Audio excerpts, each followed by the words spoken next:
आप सभी की इच्छाओं को नमन। अभी हम खंड 1 के 22वें अध्याय को जानेंगे। उसमें क्या है, इच्छा पूर्ति दर्शन की तरफ से उसमें क्या लिखा गया है, क्या समझाया गया है, क्या बताया गया है। तो अभी तक हमारे 21 अध्याय पूरे हो गए हैं, 22वें में प्रवेश करते हैं। मुझे सम्मान चाहिए, मान सम्मान की इच्छा, ये टाइटल है। मुझे सम्मान चाहिए, मान सम्मान की इच्छा। मनुष्य केवल रोटी कपड़ा और मकान से संतुष्ट नहीं होता, उसके भीतर एक और अदृश्य लेकिन अत्यंत शक्तिशाली भूख होती है, सम्मान की भूख। वह चाहता है कि लोग उसे सराहें, उसकी उपस्थिति को मानें, उसके विचारों को गंभीरता से लें। यह इच्छा स्वाभाविक है, लेकिन यदि यह विकृत हो जाए तो यह अहंकार, ईर्ष्या और प्रतिस्पर्धा का कारण बनती है। ये जो मान सम्मान की इच्छा है, ये व्यक्ति को रोटी कपड़ा मकान की दौड़ के बाद में ये इच्छा जन्म लेती है।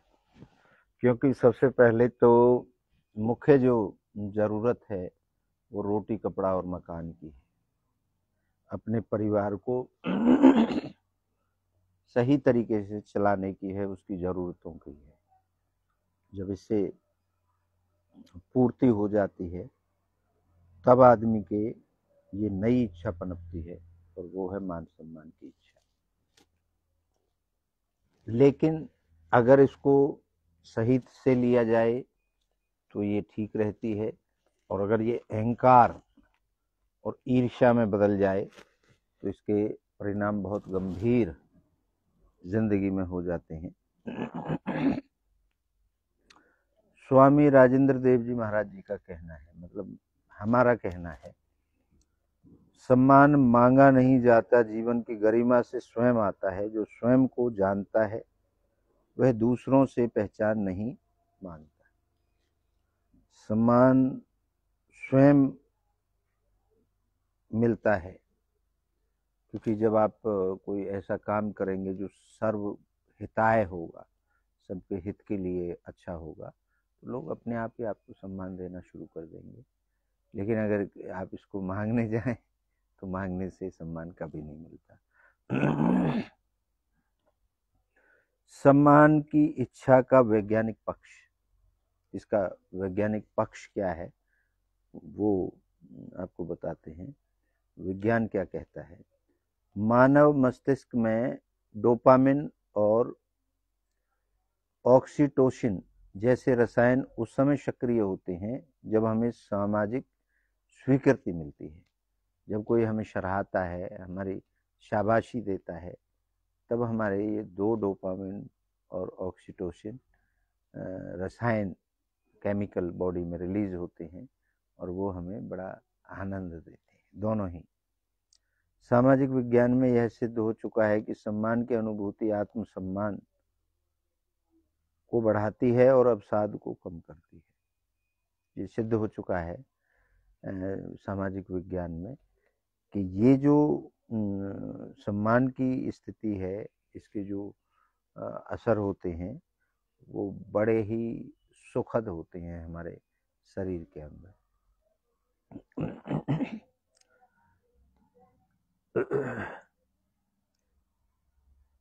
सम्मान की आवश्यकता आत्म साक्षरता से एक पायदान नीचे है, यानी बहुत गहरी और जरूरी इच्छा है। जो सम्मान की इच्छा है वो आत्म साक्षात्कार।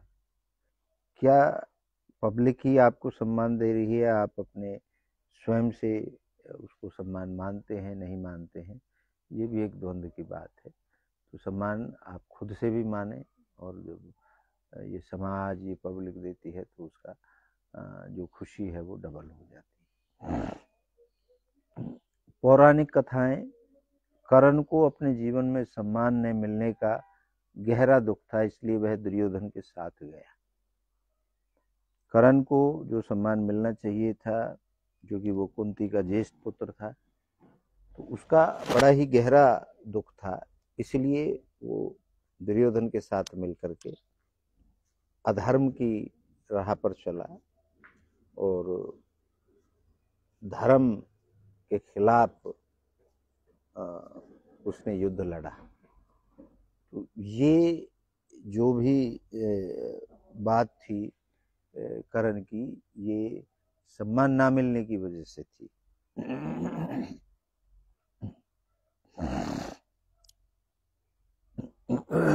हनुमान जी को जब लक्ष्मण जी ने बिना पहचाने बैठने को कहा, तब भी उन्होंने सम्मान की इच्छा को नहीं पालकर विनम्रता दिखाई।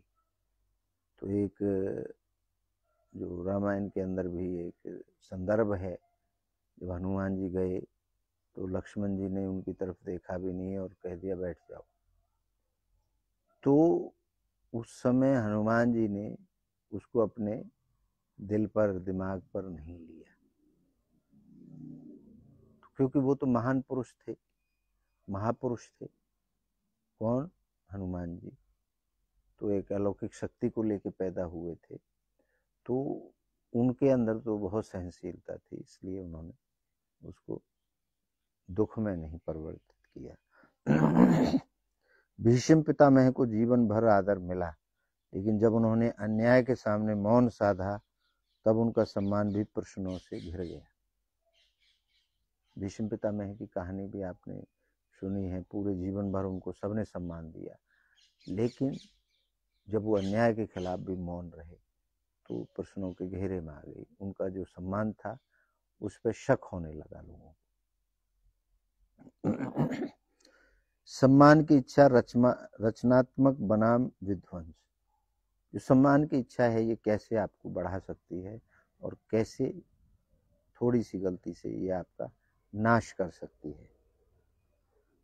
रचनात्मक सम्मान वह है जो हमें प्रेरित करता है बेहतर बनने के लिए, जैसे शिक्षक द्वारा प्रशंसा, समाज में सेवा के लिए आदर मिलता है, ये हमारी पॉजिटिविटी को बढ़ाता है।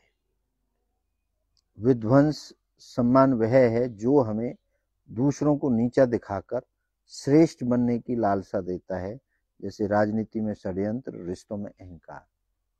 ये विध्वंस जो सम्मान है वो बड़ा खतरनाक है। एक तो किसी को हम नीचा दिखा करके उस सम्मान को प्राप्त करें, वो बड़ा विध्वंस होता है। तो किसी को नीचा दिखा करके अगर हम अपने आप को श्रेष्ठ बनाने की, और ये ज़्यादातर राजनीति में षड्यंत्र रच के और इस तरीके से ये किया जाता है। हमारे शिविर जब लगते हैं तो हम युवा, बुजुर्ग, महिलाएं सब कहते हैं हमें कोई समझता नहीं है। वो ये कहते हैं, हमसे प्रश्न लोग करते हैं कि हमें कोई समझता नहीं है। युवा भी यही कहता है, बुजुर्ग भी कहता है, महिलाएं भी कहती हैं, हमें कोई समझता नहीं है, हमारा आदर नहीं होता, हम जो करते हैं उसकी कदर नहीं होती।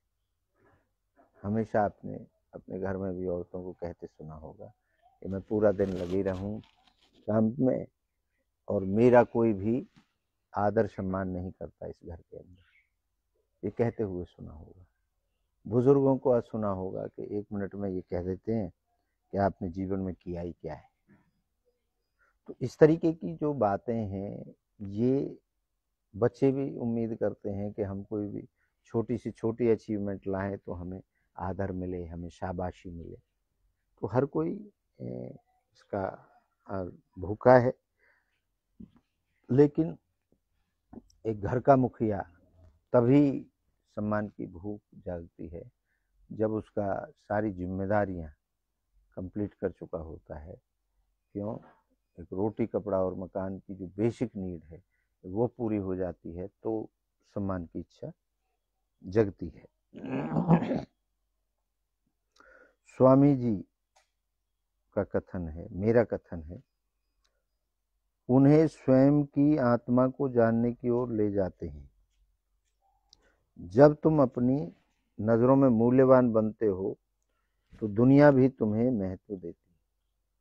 सबसे पहले तो आपको अपने अंदर अपना मूल्यवान बनना पड़ेगा, क्योंकि जब तक आप खुद अपनी कीमत नहीं समझोगे तब तक दूसरे की सम्मान से आपका कुछ नहीं होगा। आध्यात्मिक अभ्यास है ये। स्वाभिमान का अभ्यास करें, प्रतिदिन एक कार्य ऐसा करें जिससे स्वयं को गर्व महसूस हो। स्वीकृति दें, जब हम दूसरों को सच्चे मन से सम्मान देते हैं वही हमारे पास लौटता है। ये अभ्यास करें।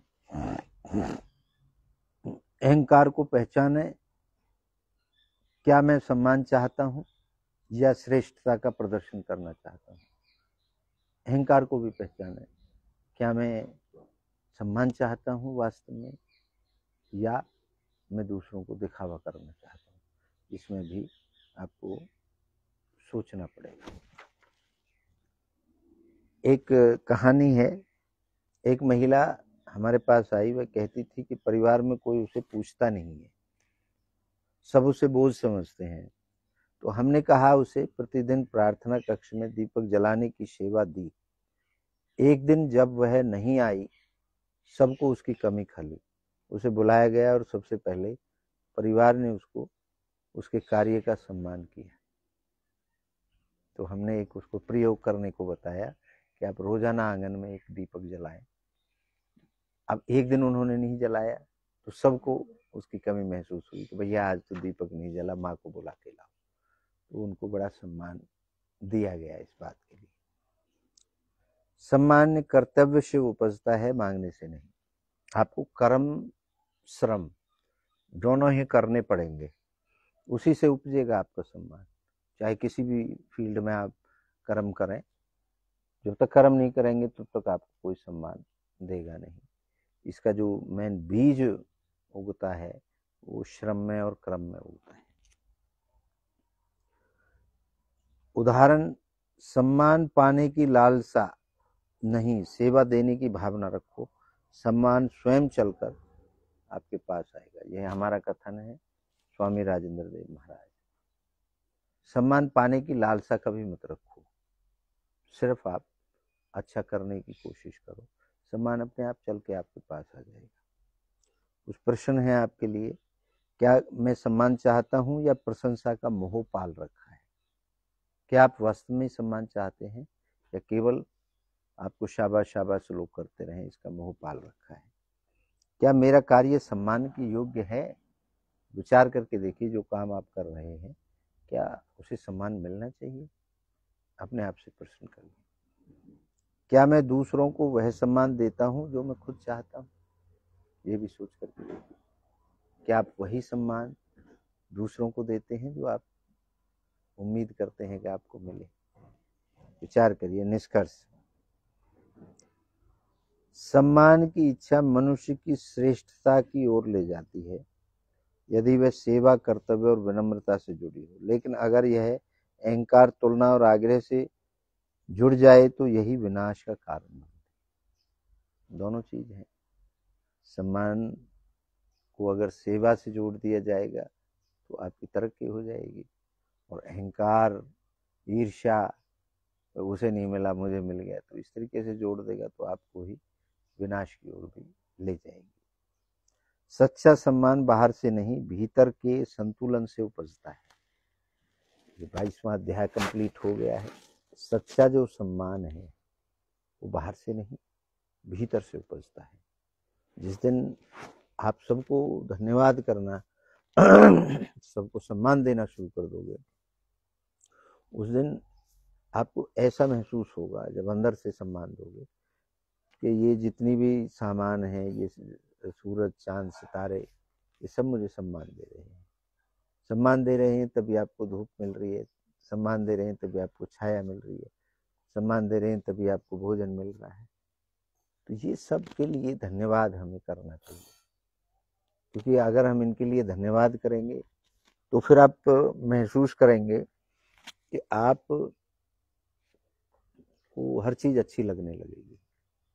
तो ये जो सम्मान का जो अध्याय था उसमें कोशिश करी है दर्शन ने हम सबको बताने की। उसमें भी डिफाइन किया है कि कौन सी राह आपको बढ़ोतरी की तरफ ले जाएगी और कौन सी राह आपको पीछे की तरफ धकेलेगी। इच्छा आपकी है, आप किसको चुनते हैं और किसको चुन रहे हैं, ये दर्शन का कथन है। तो इसी के साथ ये 22वां अध्याय खत्म होता है और 23वें का आरंभ हम अगले अध्याय का अगले एपिसोड में करेंगे। अध्याय का जो शीर्षक है, मैं चाहता हूँ कि लोग मुझे याद रखें, अमरता और नाम की इच्छा। ये अगला अध्याय है, बहुत जल्द आपके सामने रखा जाएगा। आप सभी की इच्छाओं को नमन करता हूँ। आप सबकी जय हो।